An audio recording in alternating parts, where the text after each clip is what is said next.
Hello guys, magandang araw sa inyong lahat.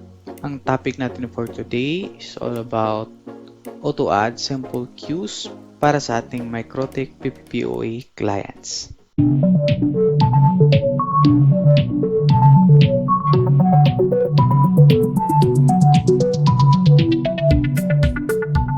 Important note for viewers. Any content of this video is for tutorial purposes only and this is not for sale. And the video you can watch today is based solely on the experience, experiment, and research of the owner. Vans J is not professional nor certified in this field. If you wish to continue, follow the instructions carefully and proceed at your own risk. Before tayo mag-start, shout out nga pala kay King and Queens Pelson TV. So hello po sa iyo sir. Nagpapa-shoutout po siya sa previous video natin. So kung gusto niyo magpa-shoutout sa next video natin, comment lang kayo below para ma-shoutout natin kayo sa next video natin. To start, since topic natin is auto add simple queues, so dito siya sa queue list under simple queues. Once nag-login yung or connected yung ating PPPoE client, ay automatic siyang mag-add dito ng simple queues with yung limit na games, browsing, downloads, and etc.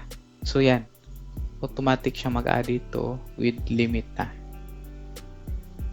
Then meron akong script dito. Actually, nakuha ko lang nito sa ibang group na nag-share. So meron lang akong min-notify at meron din akong ina-add na mga script dito. Bali, itong script na ito is isi-share natin din ito sa ating group. So, paki-check lang po sa FB group link na nasa baba. So, doon natin i-upload ito. Check lang po sa file section para ma-download nyo po. So, sa sample natin na script na ito, dito sa itaas, so pwede nang hindi nyo ito galawin. Then, start dito sa mga may need to change. So, pwede na itong baguhin dito. So, ito po yung script on app. So, during connection or during sa pag-connect ng PPPoE client, ito po yung script na gagamitin natin. Then, sa sample natin na ito is meron tayong apat na child queues na magiging automatic na ma-add dun sa simple queues. Ito, apat dito, connected dito. Then, dito rin. Bali, ito yung name ng ating child queues. So, sa under siya sa name ng ating client or nung name ng PPPoE client. Then, dito ang limit. Ito yung apat. Then, dito yung max limit. Total max limit niya. Then, dito sa bandang dito is ito yung pocket marks dun sa manggel na nilagay natin. Then, dito, ito na yung mga simple queues na declaration. So, bali, apat na child queues ang nalagay dito at panglima yung parent queue, yung PPPoE client user. Bali sa ating sample ngayon, ang gagawin is gagamit lang tayo ng tatlo. So, ipakita ko sa inyo kung paano gawin itong tatlo lang. Pwede kayong mag-add din para maging 5 or 6. Kayo nang bahala kung ilang queues ang i-add nyo. Then, make sure lang po na kapag ginamit nyo ito is ililimit lang din kasi pag marami kayong clients at nilagyan nyo ng ganito, expect na lang po kayo na tataas din yung CPU usage ng device nyo. So, make sure lang na yung mga clients na gusto nyong paglagyan nitong script na to is yung priority lang. So, gawin lang natin itong tatlo. Pwedeng delete natin to. Kung mag-add kayo ng iba pa, make sure na yung mga variables, so check nyo na hindi magkatugma sa mga previous. So, remove lang natin to. So, ito sa limit, since tatlo lang, hanggang limit 3 lang. Then ito, remove natin. Bali, ang lalagay natin dito is games, heavy traffic, then light traffic. So, tatlo lang ang ilalagay natin dito. Then, ito, remove lang din natin. So, pwede niyo gamitin ito by default, 4. So, kayo nang bahala. Dito sa atin, since tatlo lang, remove na rin to. Yan. Make sure lang na itong parent queue is tugma dun sa parent queue na ginawa natin sa simple queues. Dito po. Sa ating PPPoE connection. Dapat same yan.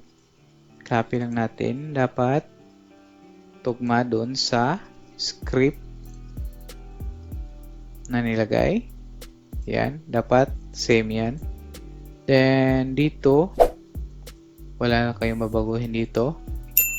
Dito sa name, pwede nating baguhin ito. Sabihin natin games lang.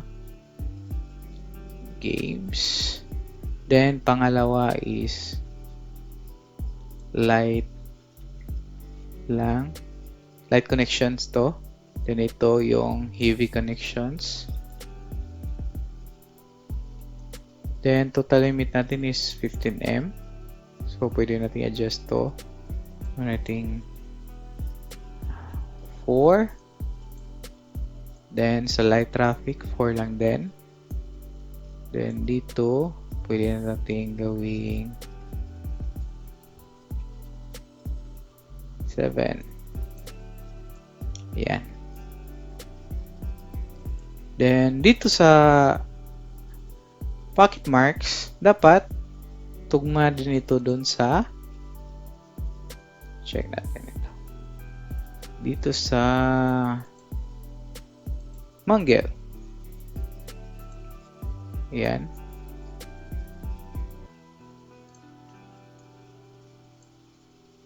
Yan.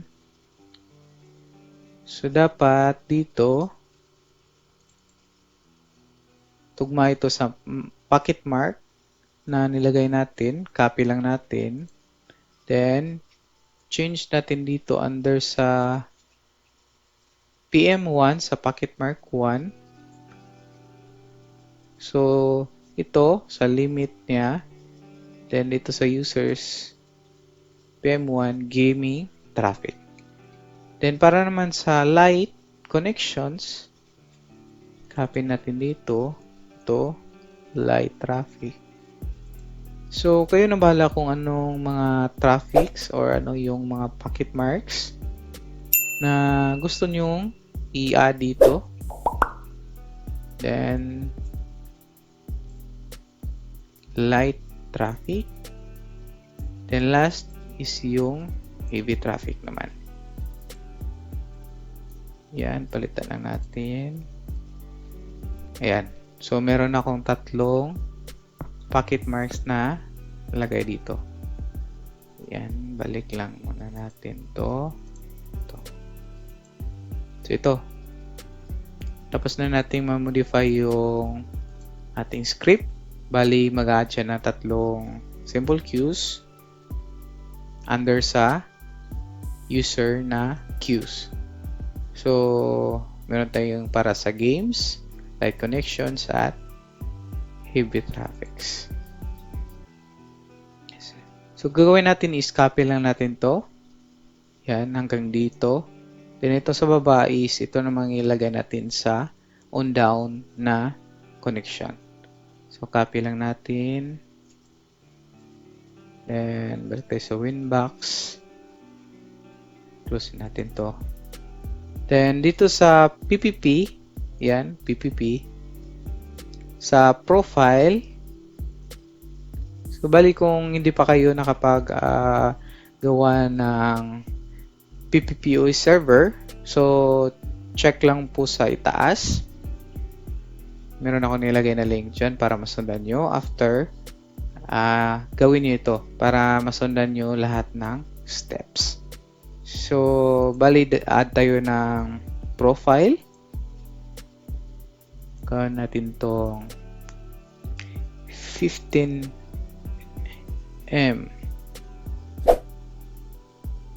BPS plan. Yan. Then, local address is yung gateway ng ating PPPoE IP address. Bali sa akin is ito yung gateway ng IP address ng aking PPE connections.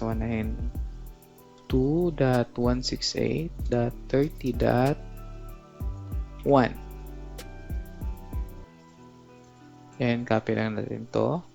Then, dito sa remote address, I suggest din na gawin nating static IP yung IP address ng ating PPE clients kung gagamit tayo ng auto-add na simple queues para during na merong mga power outage or reboot na nangyari, minsan kasi hindi na delete or na-remove yung mga simple queues na nandito, at least same pa rin yung IP address na ma-assign sa kanya. Dapat gawin natin static to. Sa paggawa niyan, dito sa remote address wala lang. Doon natin ilagay sa secret yung remote address. Dito sa DNS server, pwede natin add yung gateway.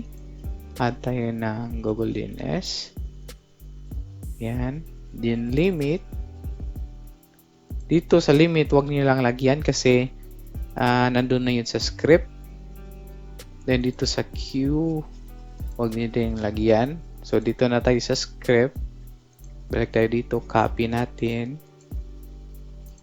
Yan, then paste. Yan, then dito sa on down, copy din natin itong script na ito. Once nag-disconnect yung clients natin, so automatic din ma-remove yung simple queues na nandito. So paste. Yan. So tandaan nyo dito sa script, sa queue wala, limits wala. Ito leave it default lang. Ito. Yung remote address tayo mag-assign nun doon sa secret para maging static yung IP ng ating client. Click apply lang. Okay. So after natin makapag-create ng profile, gagawa naman tayo ng secrets. Ito yung gagamitin natin na pang-login sa ating PPPoE client. So, gawa tayo ng secret. Yan. Sabihin lang natin user yung name. Then, password is user din. Then, service, PPPoE. Profile, yung profile na ginawa natin ito. Then, dito na tayo mag-assign ng static IP ng ating client. So, make sure lang na hindi magkatugma yung mga i-assign natin na PPPoE address. So, dito sa remote address, assign lang natin to ng 192.168.30.3. 3 ko lang i-assign kasi may .2 na ako. Currently connected na client. So, yan. After natin ma-set ito, click apply, then okay. Yan. So, tapos na yung pag-set up natin sa secret or profile. So, naglagay tayo ng script sa profile para mag-auto-add siya dito sa simple queues. So, ngayon, tapos na. Test na natin gamit itong computer device natin. Ito yung gagamitin natin as PPPoE client. Connect lang natin to dito sa networks. Network and internet settings. Hanapin natin yung dial up. Ayan. Ayan. Check natin. So, dito yan papasok under sa PPPoE connection. So, gagawa siya ng simple queues.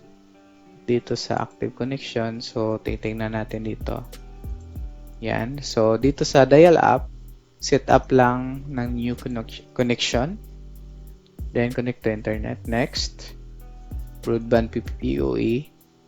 Then, yung ginawa nating secret, ito yung gagamitin natin yung username, user, password niya is user,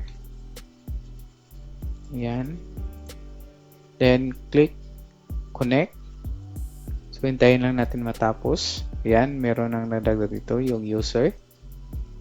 Dito meron ding na-add na simple queues. So automatic niyang nilagyan ng queues.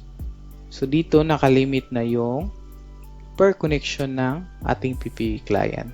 So meron siyang maximum na, tingnan natin dito, yan. So meron siyang 15 max limit. Then ito yung gaming, ginawa natin 4M. Then ito yung light traffic, ito, so 4M din. Then yung heavy connections, so 7M. Yan. So meron na tayong queues or controlled na yung connection ng ating PPA clients. So yun nga lang, dapat makontrol niyo pag-add ng mga auto-add na simple queues kasi magkukonsume siya ng CPU usage. Yan. So itong script na to i-upload natin sa ating FB group. So paki-check lang po ng link na sa baba. At yun lamang po. Sana meron kayong natutunan ngayon. At sana ma-apply nito sa current na setup nyo. Hanggang dito lang po. Maraming salamat sa inyong panonood. Thanks for watching. Don't forget to hit the subscribe button and turn on the notification bell to get updated for the latest videos.